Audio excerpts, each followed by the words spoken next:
بسم اللہ الرحمن الرحیم۔ السلام علیکم ورحمۃ اللہ وبرکاتہ۔ امید ہے آپ سب بخیریت ہوں گے۔ اللہ کا لاکھ لاکھ شکر ہے، اللہ کا فضل ہے۔ مجھے اندازہ نہیں تھا کہ آپ لوگ اتنی محبت دیں گے میری پچھلی ویڈیو پہ جو آپ نے مجھے محبت دی ہے۔ سب سے پہلے میں ان سب کا دل سے مشکور ہوں۔ اللہ آپ کو جزائے خیر دے۔ انشاءاللہ آج ایک بار پھر آپ کو ہمارے پیج پر، ہمارے چینل پر خوش آمدید کہتے ہیں۔ On line Quran short course میں ہم آپ کو ایک بار پھر حاضر ہیں، اور انشاءاللہ آج ہمارے کورس کی جو ہے وہ دوسری کلاس ہیں۔ تو اگر ہمارے چینل پر نئے ہیں تو ہمارے سبسکرائب اور فالو کریے گا، اور اپنے دوستوں کو بھی اس کار خیر میں شریک کریے۔ تو آئیے آج ہم اپنی دوسری کلاس شروع کرتے ہیں۔ تو چلیے بورڈ کی طرف۔ جی تو ناظرین دیکھیے بورڈ پر کل جو ہم نے آپ کو جو چیزیں بتائی تھی، جو بنیادی چیزیں تھیں قرآن سیکھنے کے لیے، ان میں سے دو چیزیں تھیں۔ ایک حروف تہجی کی پہچان تھی اور دوسرا اس پر اعراب لگانا تھا۔ تو آج ہمارے پاس جو ہے وہ ہمارا سبق ہے حروف تہجی کی پہچان۔ ہم اپنا کورس اس طریقے سے رکھ رہے ہیں کہ اس میں 0 لیول سے لے کر 100 گریڈ تک سب کے لیے ایک برابر ہو، تاکہ جو نئے شروع کر رہے ہیں ان کے لیے بھی سمجھنے میں آسانی ہو، اور جنہوں نے سیکھا ہے کچھ تھوڑا زیادہ وہ اپنے اس کو امپروو کریں، اور جو نہیں سیکھ پائے جنہوں نے خوب سیکھا ہے وہ اپنے اس کی ریوائزیشن کرے۔ تو اس لیے ہم صرف 0 لیول سے لے کر 100 گریڈ تک سب کے لیے برابر کورس رکھنا چاہتے ہیں۔ تو آپ بورڈ پر دیکھ سکتے ہیں، یہاں پر ہمارا جو ٹائٹل ہے وہ ہے حروف تہجی کا۔ تو ہم حروف تہجی، آپ کو حروف تہجی معلوم ہوگی، لیکن ہم صرف اس پر ایک شارٹ ریوائز لینا چاہتے ہیں۔ تو چلیے میرے ساتھ، آپ نے ان کو غور سے دیکھنا ہے اور سننا ہے کہ ہم اس کو کیسے پڑھتے ہیں۔ ہم میں سے بعض لوگ پڑھتے صحیح ہیں لیکن ان کا جو پڑھنا ہوتا ہے وہ صحیح نہیں ہوتا ہے۔ تو اس لیے ہمیں اس کو صحیح طریقے سے، جس طریقے سے یہ پڑھے جاتے ہیں، جس طرح سے وہ عربک لینگویج میں ان کی جو ادائیگی ہے، ہم وہ سیکھ لیں تبھی ہمارا قرآن صحیح ہوگا۔ امید ہے آپ کو سیکھنے میں آسانی ہوگی۔ تو چلیے سب سے پہلا جو ہے وہ ہے الف۔ کیا؟ الف۔ ہم میں سے جنہوں نے اسے نہیں سیکھا ہے یا کوئی ایسا قرآن پڑھتے ہیں تو وہ اس کو پڑھتے ہیں الف۔ الف نہیں ہے بلکہ یہ الف ہے، الف۔ اسے لمبا نہیں کرنا ہے، چھوٹا پڑھنا ہے۔ دوسرے نمبر پہ آتا ہے با، با۔ تیسرا نمبر ہے تا، اور آگے سا۔ سا میں جو ہے آپ نے ایک بات یاد رکھنی ہے کہ سا میں آپ نے سیٹی والی آواز نہیں بنا، مثلا سین نہیں پڑھنا ہے، آپ نے سا پڑھنا ہے۔ اسے آسان سا پڑھنا ہے، وہ پستی کے ساتھ پڑھنا ہے تاکہ اس میں سختی نہ ہو۔ سا۔ آگے آتا ہے جیم، اس کے بعد حا، خا، دال، ذال۔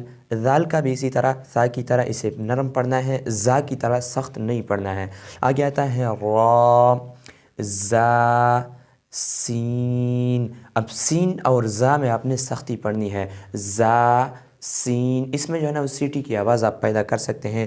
شین، صاد، ضاد، طا، ظا، عین، غین، فا، قاف، کاف۔ اس قاف کو آپ نے پر پڑھنا ہے اور اس کو آپ نے باریک پڑھنا ہے، قاف۔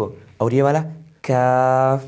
آگے لام، میم، نون، واو، ہا، حمزہ، یا اور یا۔ یہ آپ کے حروف تہجی ہو گئے۔ آپ کو حروف تہجی یاد ہوں گے، لیکن ہم نے صرف اس پہ شارٹ ریوائزیشن لی ہے تاکہ آپ کو یہ اپنے ذہن میں آپ سے، اور جو نہیں سیکھ پا رہے ہیں، جو 0 گریڈ کے ہیں، وہ بھی سیکھ لیں۔ تو اب یہ جو قرآن ہے وہ سارا انہی حروف سے مل کر بنا ہے۔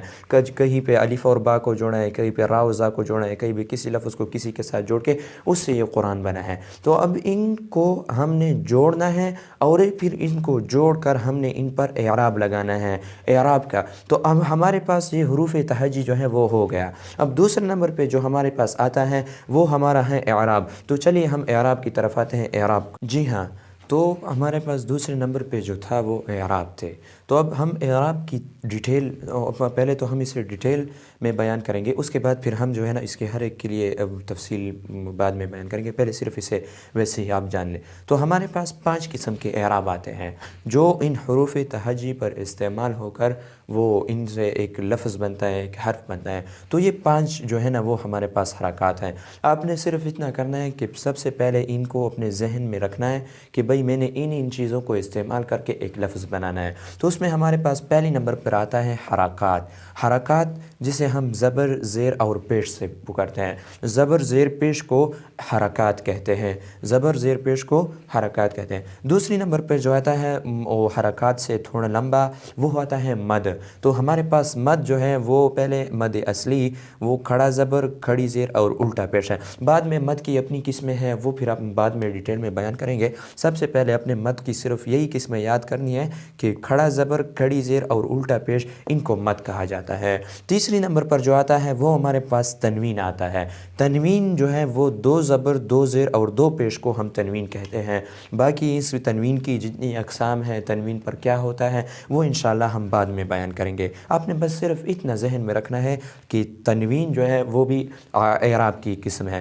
اور چوتھے نمبر پر جو ہمارے پاس آتا ہے وہ شد آتا ہے۔ جب 2 حرف ایسے آ جائے کہ ان میں وہ دونوں ہم جنس ہوں، یعنی دونوں ایک حرف ہو، اور پہلا حرف اس میں وہ اس پر جزم ہو اور ساکن ہو اور دوسرے پر حرکت ہو، تو پھر اس پر شد آتا ہے۔ باقی تفصیل انشاءاللہ ہم آپ کو بعد میں بتائیں گے۔ اور 5ویں نمبر پر جو ہمارے پاس آتا ہے وہ جزم آتا ہے۔ جب کوئی حرف ساکن بولا جاتا ہے تو اس پر ہم جو ہے نا اس طرف والا سمبل، آپ نے آج کے لیے اس طرف اتنا یاد رکھنا ہے کہ ان کے نام آپ کو یاد ہونے چاہیے، اور ان کے جو سمبلز ہیں، ان کی جو علامات ہیں، وہ آپ کو، جیسے کہ آپ دیکھ رہے ہیں کہ حرکات زبر زیر اور پیش کو حرکات کہتے ہیں۔ مثلا میں آپ کو بتا دوں کہ یہ دیکھو نا، یہ با میں نے لکھ دیا، اب با کے اوپر زبر ہے، اب یہاں جو ہے نا یہ اس پہ حرکت آئی ہے۔ حرکت کس کی آئی ہے؟ وہ زبر کی آئی ہے یہاں پہ، ٹھیک ہے۔ اب اس کے بعد آپ نے مد کو یاد ہے۔ اب دیکھو مد میں لکھتا ہوں نا، مثلا سین لکھتا ہوں تو سین کے اوپر میں نے کھڑا زبر ڈال لیا، تو اب یہ جو ہے یہ اس پہ مد آیا ہے۔ زبر کی لمبائی وہ تھوڑی ہے، مد کی لمبائی وہ زیادہ ہے۔ اسی طرح یہ جو تنوین آتا ہے تو یہ توا میں نے لکھ دیا، فرض کریں تو توا پہ 2 زبر ڈالتا ہوں نا، تو یہ اب اس پہ تنوین آ گیا ہے۔ اب اسے جو ہے نا ہم نے کس طرح پڑھنا ہے، توا 2 زبر تون، زبر سے یہ 2 یہ الگ ہو گیا۔ اب اسی طرح شد آ گیا، تو شد کو جو ہے نا آپ ایسے پڑھیں گے، حمزہ با زبر، یہاں پہ شد اس پہ ڈال دیا آپ نے، تو اب اس شد کو آپ نے کیسے پڑھنا ہے، اب اسے حمزہ با زبر اب با زبر با، یہ اصل میں جو ہے نا یہ ایسا ہے، یہ حمزہ زبر، یہ با ایک آیا، یہ جو ساکن ہے، اور دوسرا با جو ہے اس پہ زبر ہے۔ اب یہ والا ساکن ہم اس میں جو ہے نا ان کو ایک کر کے ان پر جو ہے نا ہم نے شد ڈال دیا، تو اب یہ کیا ہوا، حمزہ با زبر اب با زبر با اب با، یہ آپ کے شد ہوا۔ اور تیسرا جو ہے نا وہ جو 5واں وہ جزم ہے۔ کسی حرف کو آپ ساکن پڑھتے ہیں، جو حرف ساکن ہو تو اب اسے جو ہے نا ہم اس پر جو ہے نا یہ جزم والی علامت آتی ہیں، جیسا کہ آپ دیکھ سکتے ہیں یہاں حمزہ با زبر اب، حمزہ با زبر اب، تو پھر اسے آپ نے جیسے ہی ادا کرنا ہے اسے بس صرف چھوڑ دینا ہے، باقی آپ نے اس کو کچھ نہیں کہنا ہے۔ تو یہ ہماری جی ہوئی اعراب، تو آپ نے صرف اس پر جو ہے نا ذرا تھوڑی سی توجہ دینی ہے، آپ نے ان کے نام یاد رکھنے ہیں، اور ان کا جن کی جو علامات ہیں، جو سمبلز ہیں، اور ان کو کیسے پڑھا جاتا ہے، آپ نے صرف آج کے لیے یہی یاد رکھنا ہے۔ انشاءاللہ آپ کو بہت ہی آسان طریقے میں یہ سب کچھ پتہ چل جائے گا۔